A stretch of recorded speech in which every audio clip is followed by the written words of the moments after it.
Hey guys, welcome back. It's Claytano. Thank you so much for tuning in. As always, definitely appreciate it. And today we're going to be talking about the top 5 natural 5-star light monsters for real-time arena and why they work.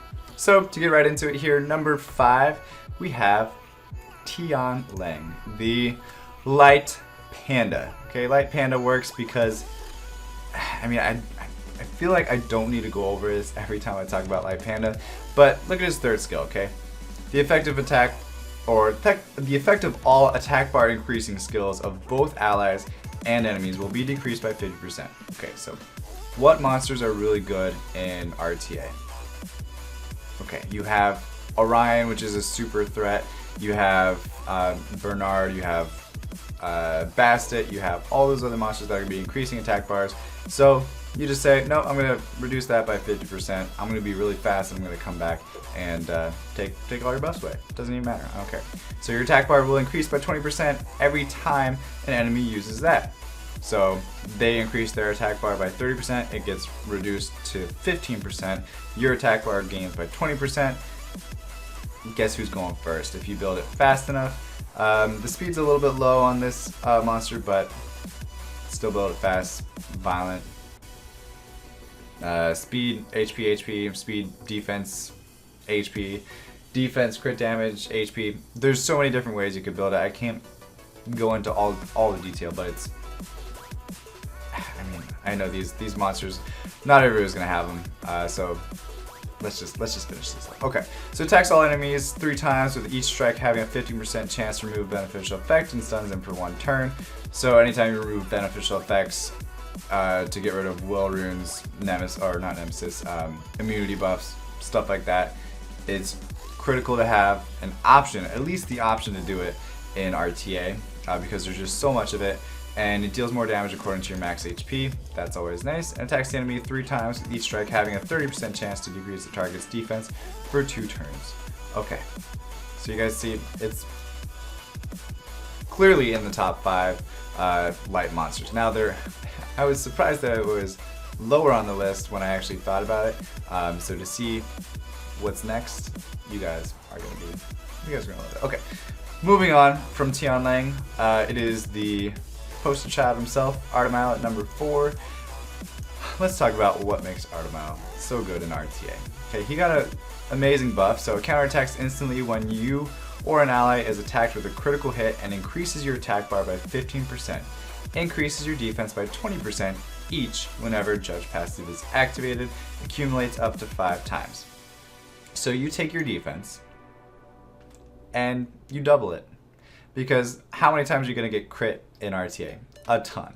He's going to have double the defense of what he's at, and guess what? He's going to be doing damage based on his max defense, which, because the max HP lowers throughout the fights of RTA, this monster scales tremendously. Also, the fact that you're going to be removing the buffs off of your enemies every time you counterattack, it's going to make that hard for them to keep will on them. And then it's also going to be stunning them, because you're going to have your Artemile built on Despair. It could be defense, HP, defense, HP, defense, HP. Any option, just make sure he's got a little HP at least, so that way in case the other team brings like a Lucian or something like that, you're not going to die 1 hit, because that is a thing. Also, if they bring like a Sierra or something like that that's going to be doing bomb damage, that's a threat as well to Artemile. Make sure he's got at least 30k HP. Defense, make that probably 2k if you can. And then speed, you don't really need to worry about speed, because he's going to be increasing his attack bar and revenging anyway, but still have him probably plus 60, plus 70 at least, with not slot 2 speed, okay, if that makes sense for you guys. Now, moving on from Artemile, we have, I never knew this guy's name before I started looking at this, but there is Kishin Dang, or Tion Dang. I don't know, you guys will probably correct me as well. You guys always correct me, so thank you for that. But of course, another Monkey King with amazing speed, decent HP, decent attack and defense, so really an all-around player. His third skill is why he's on the list. It attacks all enemies with a giant net and puts them to sleep for 1 turn, and decreases the attack speed for 2 turns with an 80% chance. The damage of this skill will increase according to your max HP. So you're you're sleeping them, and you are decreasing their attack speed. So you're hitting them with a double whammy, kind of like we talked about Hador, hitting them with the double whammy, Varad, double whammy with reducing their attack bar and stunning them or freezing them, whatever it is, putting them to sleep. This does the same thing, it just does it differently with the attack speed debuff. Now also, he has the attack bar decrease on his third skill, decreases their attack bar by 30%, AoE, so 30%, done. Take it off, I don't even care anymore. Next up you have his first skill, which is the patented Monkey King skill, and he's going to be stunning the enemy for 1 turn with 35% chance anytime he just basic attacks. So, how do you build this monster? You can build him Despair, you could build him Violent, depending on you. I would build him with mostly HP. You don't need to do damage with him, he's really just there as a support monster, as you can see, with CC stunning capabilities as well. That's what you want to look for. He awakens into speed, much like all the other Monkey Kings. Not all of them, but really nice there. Now, the number 2 on the list, I kind of went back and forth with this one. I know there's some other monsters that should be on here, like Isis, and Celia is really good as well, or Celia. But next, number 2 went to Julianne. And I'll tell you guys why. This might come as a surprise to a lot of you, so let's explain ourselves. So, he's an attack monster, right? Yeah, that's what it says. Okay, so tell me why the hell he has 12,345 HP base. What is that? That's more than some support, that's more than some HP monsters. How is that possible? And then his attack is really nice as well. Okay, speed, whatever, we don't need to worry about that.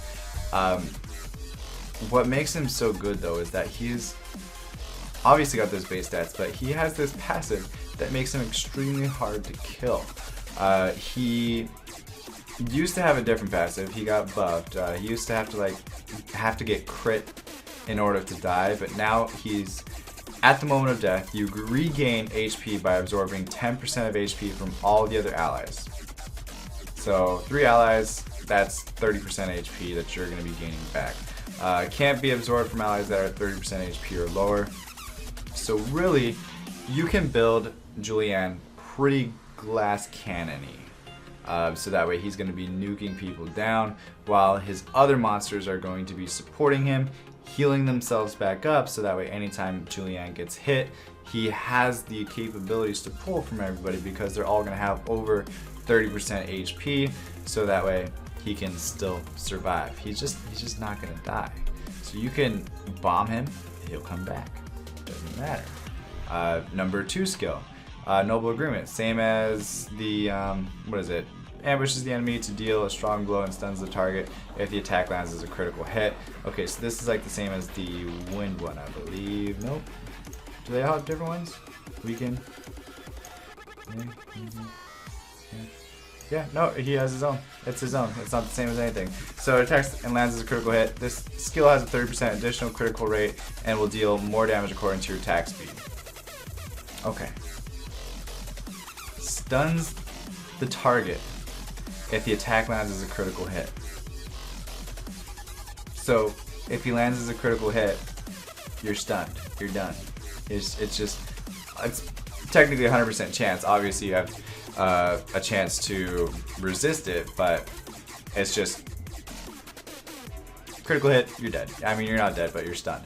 But you're going to be building him speed, probably crit rate, crit damage, attack, because like I said, you're going to be building him pretty glass cannon-y. He does damage based on his max attack speed, so speed on slot 2 makes sense. Also, he just gains a power up for his Noble Agreement, which is this skill right here. That's the Awakening. And then first skill attacks 2 times with Vampire Bat and recovers HP by 30% of the inflicted damage. So the more damage he does, the more HP he's going to be healing. the harder he's going to be to kill, the more damage he's going to be doing out to you. It's just annoying to deal with. Okay, we talked about Julianne long enough. Let's move on to the number one. I would say it was a close match. Really, all these monsters are good. It's hard to say which one is number one, which one is not. But I put Shan at number one, or Shan, whatever you want to call him. The reason being is because of his third skill here. You're going to be building him fairly fast. I would say at least 230 speed on Violent if you can.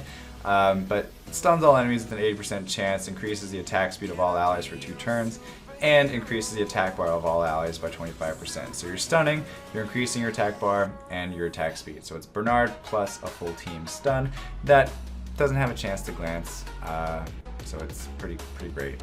Also, you're going to be dealing damage based on your speed and attack power, of course. So you can use this skill every 2 turns. So you'll have either that, or that, or that, or that, or that, or that. You're always going to be using skills for the most part, except for occasionally you'll have to trample, but mostly you're just going to be squalling, dealing tons of damage, not glancing because he's a light monster, and it's scary. It's really scary. So most of these monsters on this list you're going to be banning almost 100% of the time, because most people aren't going to have more than 2 of them, other than there's a few people out there that have 2 of them. Actually, the number 1 rank in the world right now has Light Panda and Gianna and Artemile, and I don't know, I'm done. So great. As far as all these skills, really guys, I hope you guys enjoyed this video. If it helped at all, maybe not with the light monsters. They're just fun to look at, really. We can only hope. But as always, leave a like and a comment if it helped. Always subscribe because I make videos every day. Appreciate you guys watching. Stay tuned for the next video. Stay soupy as always, and I will see you guys next time. Bye bye.